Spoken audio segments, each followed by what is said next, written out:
de Broglie's relationship.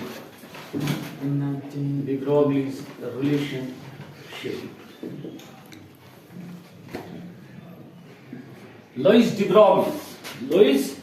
Broglie in 1924 proposed the dual nature of matter. That means the matter is having dual nature. That means having both क्या होगा particle and wave nature. Those actually this relationship or this dual nature of matter explained by dual is applicable for those particles which are microscopic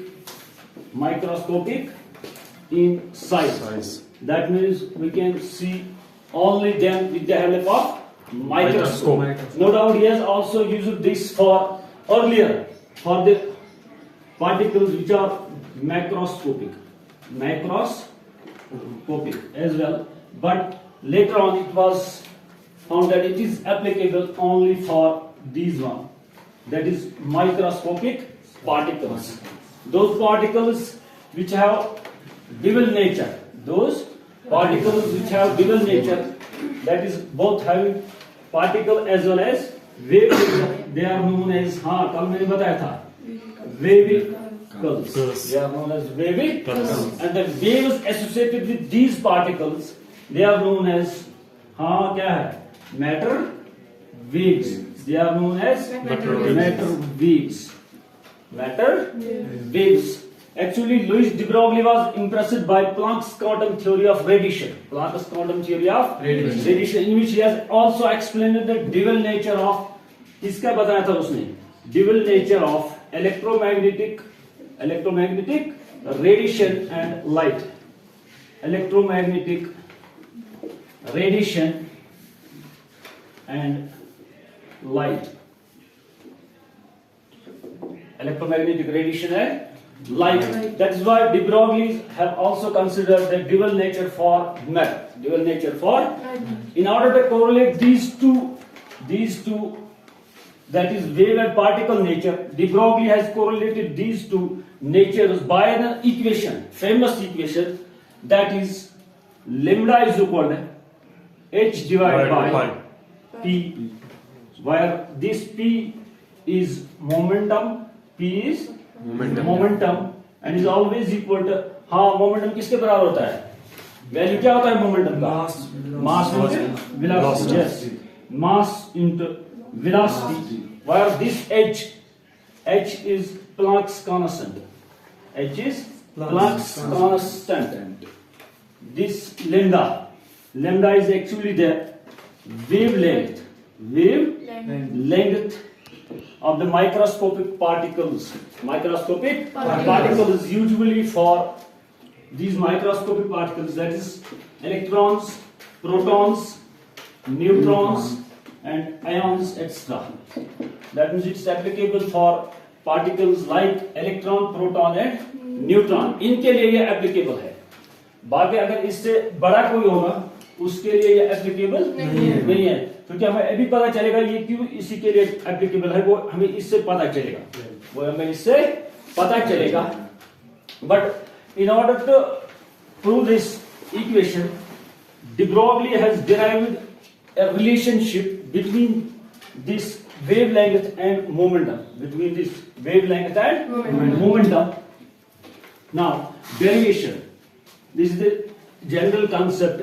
Now, the derivation of de Broglie's or simply de Broglie's relationship, derivation of this equation, that is lambda is equal to h divided by p or simply m into v. अब इसको derive करना है. How de Broglie has derived this equation? In order to derive this equation mathematically, de Broglie has used the concept of both Einstein's and Planck's. First one, that is Planck's quantum theory. frequency. Nu is known as frequency. Nu is known as frequency. So comparing the two, E is equal to h nu. Here E is equal to mc square.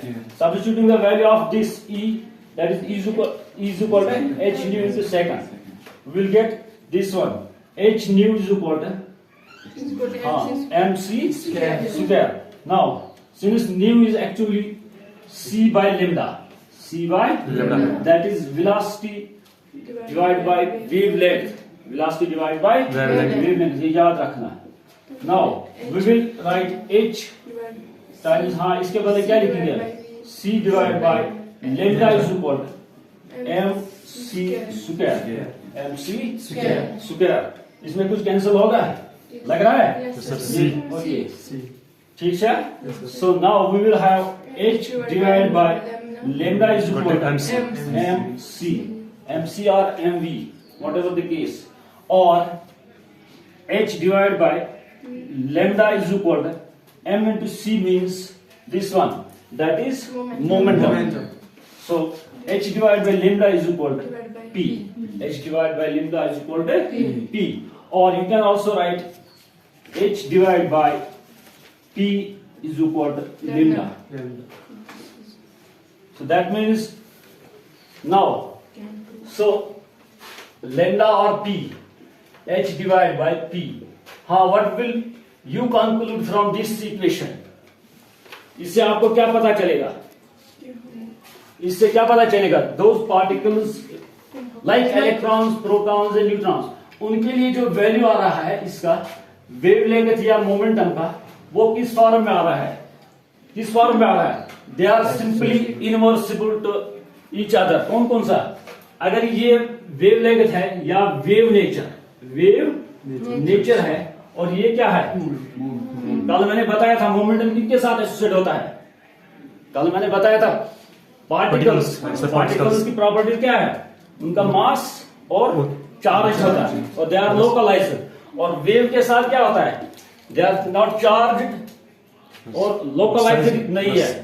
So that means the two are completely opposite to each other. If it is wave nature of a particle, this will represent what? Particle.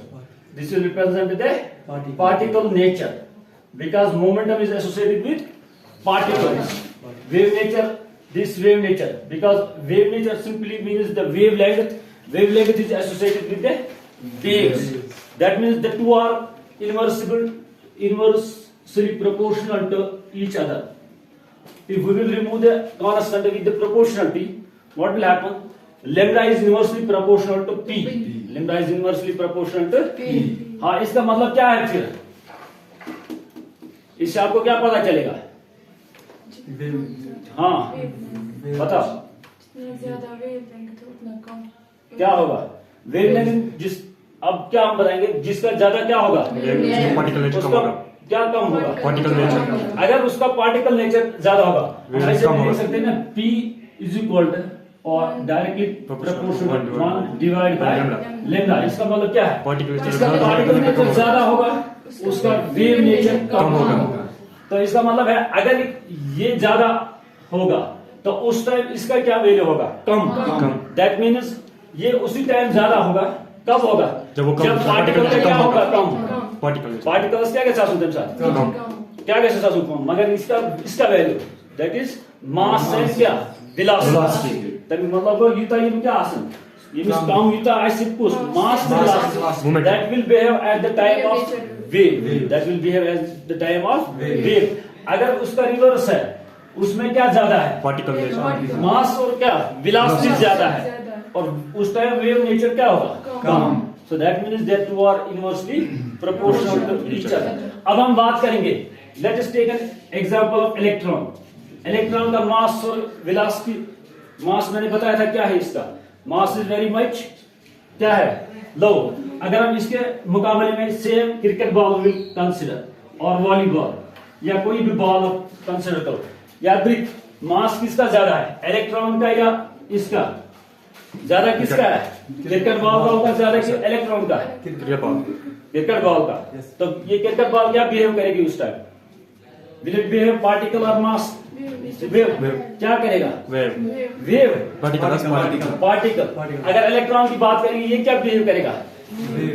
Wave, because इसका क्या है? मास कम है। समझ आ रहा है? तो अगर हम क्रिकेट बॉल की बात करेंगे उसका मास क्या है? ज्यादा। दैट मीन्स वो बिहेव क्या करेगा? पार्टिकल। वो वेव नहीं एक्ट करेगा, वो एक्ट करेगा एज क्या? पार्टिकल। समझ आ रहा है? That means this mathematical equation is very important in order to calculate the wave or particle nature of any microscopic particle. In other words, that means this equation is not applicable for a cricket ball. It is applicable for these particles like electron, proton and neutron. समझ आ रहा है? क्यों नहीं इसके लिए applicable है cricket ball के लिए? क्योंकि इसका क्या मास बहुत ज्यादा है, वेलोसिटी भी ज्यादा है। सो दैट इज व्हाई ये नहीं करेंगे फॉलो। ये क्रिकेट बॉल इसको फॉलो नहीं करेंगे इस इक्वेशन। इलेक्ट्रॉन या स्मॉल जो पार्टिकल्स है माइक्रोस्कोपिक वही इसको क्या करेगा? फॉलो करेगा या एप्लीकेबल या उनमें है। बस है।